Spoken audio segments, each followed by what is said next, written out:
नमस्कार दोस्तों, मैं दीपक छाड़ा और आज हम बात करेंगे फोर्थ चैप्टर हमारा है 10th क्लास का। फोर्थ चैप्टर हम करेंगे द्विघात समीकरण यानी कि क्वाड्रेटिक इक्वेशन। द्विघात समीकरण जो होती है हमारी, सबसे पहले तो हमें पता होना चाहिए क्वाड्रेटिक इक्वेशन जो है वो क्वाड्रेटिक का मतलब होता है जिसकी डिग्री 2 हो। और इक्वेशन आपको पता ही है, जैसे ये इक्वेशन हमारी 4x² + x + 5 = 0, इस टाइप की। या ये भी हो सकती है x² + 4 = 0, या और दूसरी जिसमें घात जो है वेरिएबल की वो कितनी हो, 2 हो, तो उसको हम बोलते हैं द्विघात समीकरण। और ये इसकी स्टैंडर्ड फॉर्म है। स्टैंडर्ड फॉर्म मतलब ax² + bx + c = 0, यानी कि सबसे पहले x² के कोफिशिएंट की टर्म को हम लिखेंगे, फिर x की टर्म को हम लिखेंगे, और फिर वो टर्म जिसमें x नहीं आया है उसको हम लिखेंगे। तो एक्सरसाइज करते हैं हम। एक्सरसाइज का पहला सम है, इनमें से आपने ये चेक करना है कि कौन सी द्विघात समीकरण है और कौन सी द्विघात समीकरण नहीं है, यानी कि क्वाड्रेटिक है या नहीं है। तो पहले पार्ट से लगते हैं हम। पहला पार्ट है x + 1 का स्क्वायर जो है वो इसने बताया है 2 × x - 3। तो यहाँ पे पहले हमें इसको सोल्व करना है और सोल्व करके स्टैंडर्ड फॉर्म में लिखना है, और फिर हम इसके साथ कंपेयर करेंगे। हो सकता है क्वाड्रेटिक इक्वेशन है तो यस लिख देंगे, अगर नहीं है तो नो लिखेंगे। तो कर लेते हैं इसको सोल्व। तो सोल्व करेंगे तो ये आएगा हमारे पास है a + b का स्क्वायर है तो a² b² और 2ab, और इधर ये मल्टीप्लाई होगा 2 × x 2x 2 × 3 ये होगा 6। तो ये हो जाता है टोटल x² + 1 + 2x, इधर है 2x - 6। ये 2x जो है इक्वल से इधर लेके आए हम, तो यहाँ पे ये प्लस का इधर जाके माइनस का हो जाएगा, ये खत्म। तो ये बचेगा x² + 1 + 6 = 0 और x² + 7 = 0। तो यहाँ पे हम देखते हैं, इसके साथ अगर कंपेयर करें तो x² की टर्म है, x की नहीं है, कांस्टेंट टर्म भी है। तो इसका मतलब ये द्विघात समीकरण है, yes it is the quadratic equation. क्यों है? क्योंकि इसकी डिग्री जो है वो कितनी है, 2 है। बीच में जो है x की टर्म हो चाहे न हो कोई फर्क नहीं पड़ता, लेकिन इसकी जिस भी इक्वेशन की डिग्री 2 है उसको हम द्विघात समीकरण कहेंगे। नेक्स्ट पार्ट देख लेते हैं इसी का। नेक्स्ट पार्ट में इसने कहा है कि second part x² - 2x = -2 × 3 - x। तो करेंगे सोल्व इसको भी। 2 × 3 ये होगा 6, 2 × x ये होगा 2x, ये 2x इधर आएगा, तो x² - 2x पहले से था और ये -2x और आएगा और प्लस में 6 इक्वल से इधर आएंगे, तो उनके निशान बदल देंगे। माइनस का था हमने प्लस का किया, प्लस का था इसको हमने माइनस का किया। तो ये हो गया x² - 4x + 6 = 0। ये देख सकते हैं हम, ये हमारी द्विघात समीकरण है क्योंकि इसकी हाईएस्ट डिग्री कितनी है, 2 है। तो ये हमारा सेकंड सम था। इसी तरह से नेक्स्ट पार्ट देखते हैं इसका। नेक्स्ट पार्ट हमारे पास है थर्ड पार्ट, x - 2 और x + 1, और ये इक्वल है x - 1 × x + 3। तो दोनों साइड जो है हमारे पास है, दो नंबर्स दिए हुए हैं, तो मल्टीप्लाई हमें करनी पड़ेगी। x की मल्टीप्लाई करेंगे इन दोनों से, तो x की मल्टीप्लाई x से करेंगे x², x की मल्टीप्लाई 1 से करेंगे 1x, फिर -2 लेंगे और दोनों से मल्टीप्लाई करेंगे -2 की, और x की मल्टीप्लाई करेंगे -2x और -2। इसी तरह से इधर x की मल्टीप्लाई दोनों से, तो x² + 3x और -1 की मल्टीप्लाई दोनों से, तो ये होगा। अब सभी टर्म्स को हम एक साइड इकट्ठा कर लेते हैं। ये x² इधर जाएगा तो माइनस का हो जाएगा, ये प्लस का था। इधर हमारे पास ये बचता है -x - 2 और इधर बचता है 2x - 3। x की टर्म भी इधर लेके गए हम, तो ये हो जाएगा -3x और +1 = 0। क्योंकि ये -3 था, इधर जाएगा +3 और +3 और -2, तो क्या बचेगा, +1।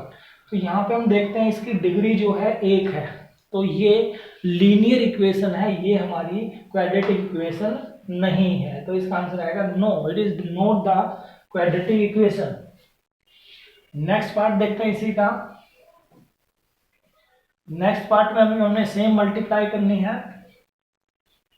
तो क्या है हमारे पास, x माइनस 3 और 2x plus 1 equal to x into X plus 5।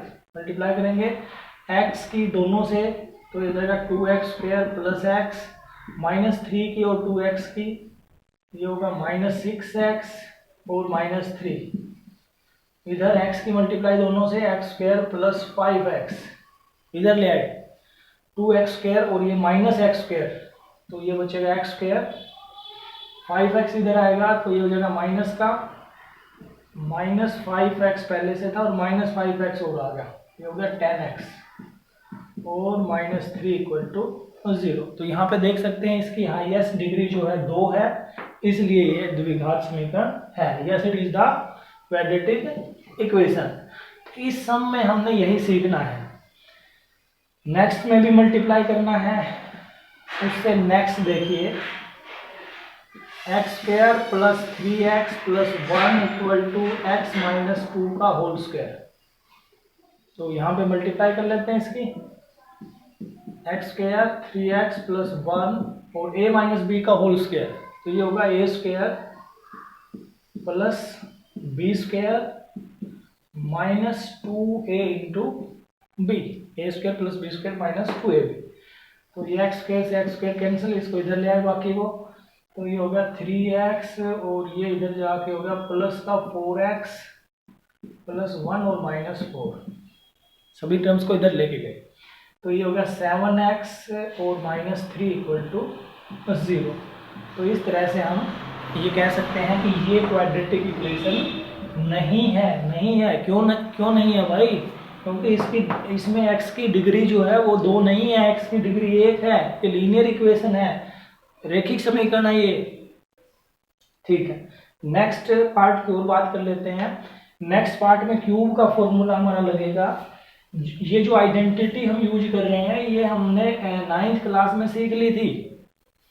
जैसे ये लास्ट पार्ट अगर देखें हम, x cube minus 4x square minus X plus 1 और इक्वल है एक्स माइनस 2 का क्यूब।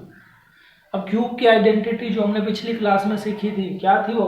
a माइनस बी का cube, a cube minus B cube minus 3a square b और प्लस 3ab स्क्वायर। ये थी हमारी आइडेंटिटी, a माइनस बी का cube. सीखा हमने पिछली क्लास में, इसी को सोल्व करेंगे। इधर जो है हमारे पास है माइनस एक्स प्लस 1 और यहाँ a माइनस बी का क्यूब, आइडेंटिटी यूज करेंगे।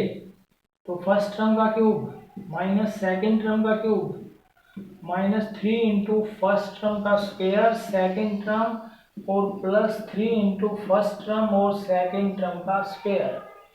ये हमारी आइडेंटिटी है 9th क्लास।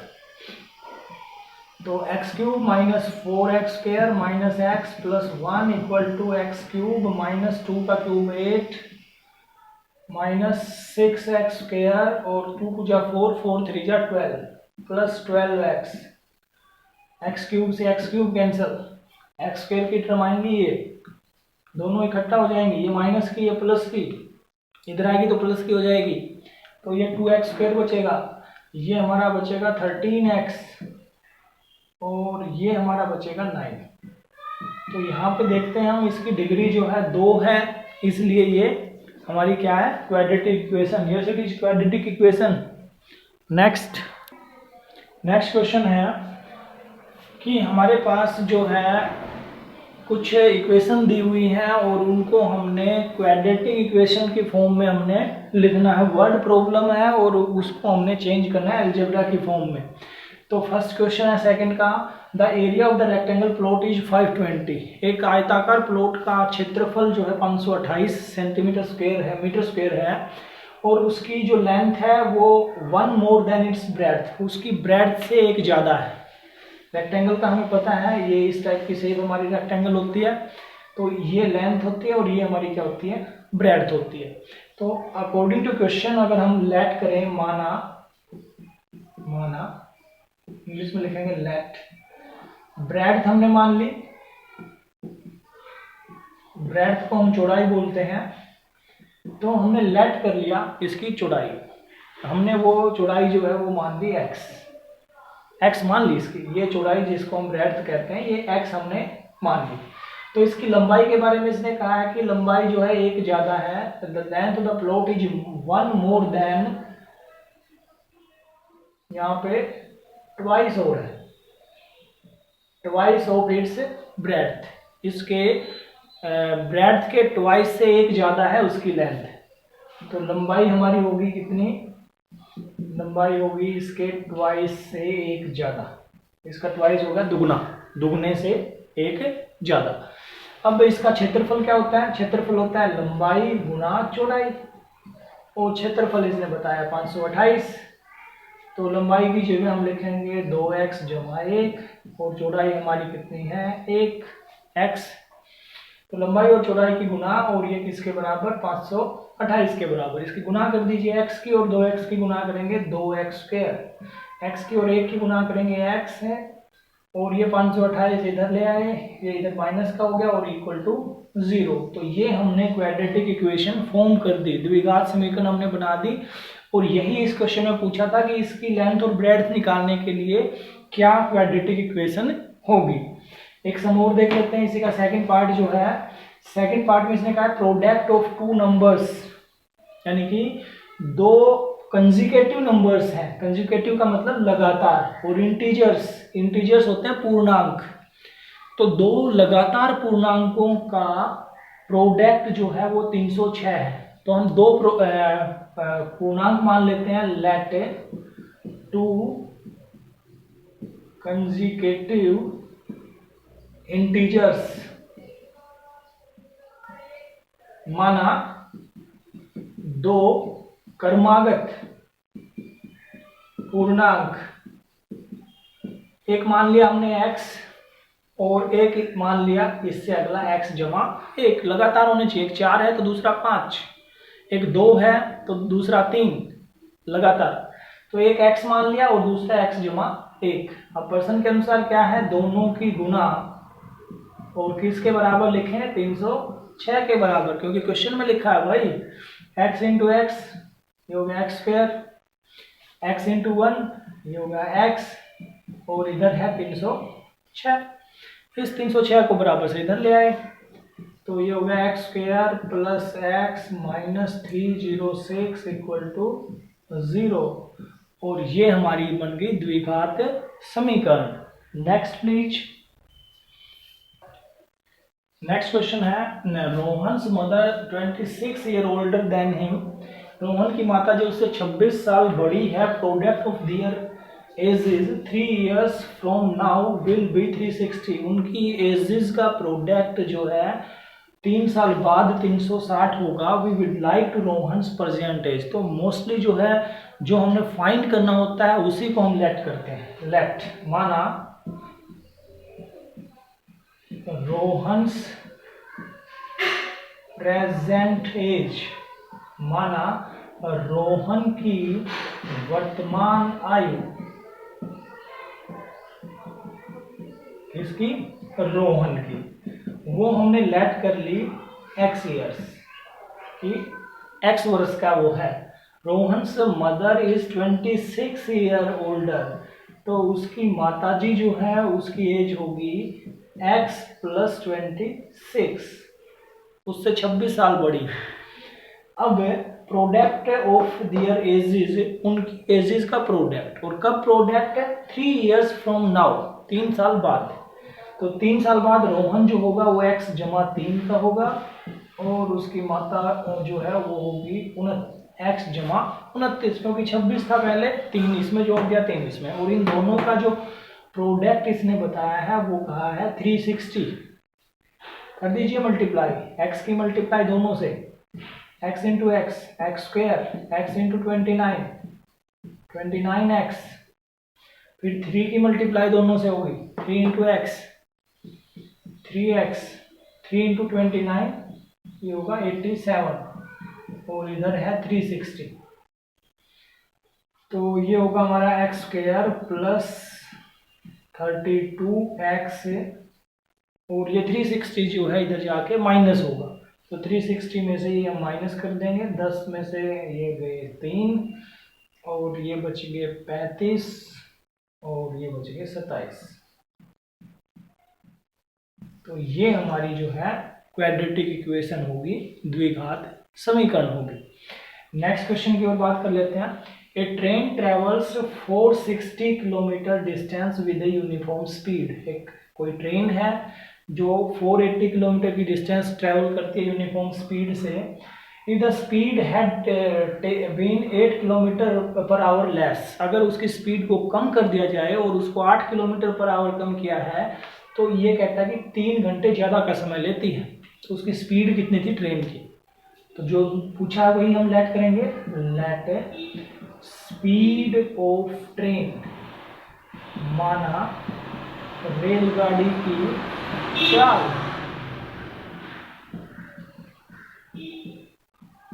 उसकी स्पीड हमने मान ली x किलोमीटर पर आवर।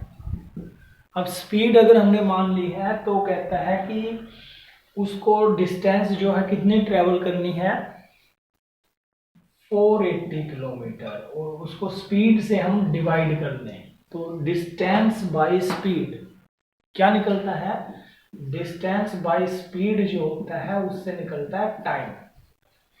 तो ये डिस्टेंस थी और ये स्पीड थी, तो ये आ गया टाइम।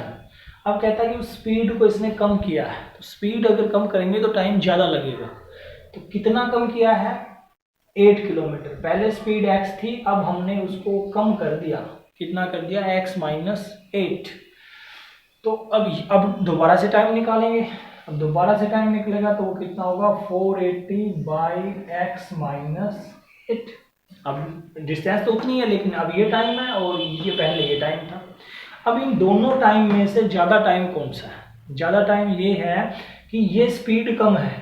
स्पीड कम है, गाड़ी जब कम स्पीड से चलती है तो टाइम ज़्यादा लगता है, ये टाइम ज़्यादा है और ये कम है। और कितना डिफरेंस है दोनों में, अकॉर्डिंग टू क्वेश्चन दोनों में जो है 3 घंटे का डिफरेंस है, इक्वल टू 3। अब इसको सोल्व करके हम इक्वेशन बनाएंगे। तो यहाँ से हम 480 कॉमन ले लेते हैं, तो ये हो गया 1 बाई एक्स माइनस 8 और 1 बाई एक्स। ये 480 इसके बाई में आ जाएगा और ये एलसीएम हो गया इसका, x माइनस 8 इंटू एक्स, ये 1 से मल्टीप्लाई और ये माइनस 1 से मल्टीप्लाई, ये हो गया x माइनस एक्स प्लस 8 और ये 3 बाई 480, ये x से x कैंसिल, ये आ गया हमारे पास 8 by x square minus 8x और 1 बाई 160, ये कैंसिल हमने कर लिया। अब इसकी क्रॉस मल्टीप्लाई कर देते हैं। यहाँ पे लिख रहा हूँ मैं एक्स स्क्वायर माइनस 8x, ये 1 से मल्टीप्लाई किया, ये 8 से मल्टीप्लाई करूँगा, इक्वल टू 128 और 0, इसको इधर ले आए तो ये होगा X square minus 8x minus 1280 equal to 0। तो ये हमने क्वाड्रेटिक इक्वेशन इसमें बनानी थी और वो क्वाड्रेटिक इक्वेशन ये होगी। तो इसमें किसी को कोई भी डाउट हो इस चैप्टर में, इस एक्सरसाइज में, तो आप कमेंट बॉक्स में जाके आप कमेंट करके पूछ सकते हैं। और जो है बाकी की वीडियोस के लिए हमारा चैनल लाइक कीजिए, सब्सक्राइब कीजिए। Thank you.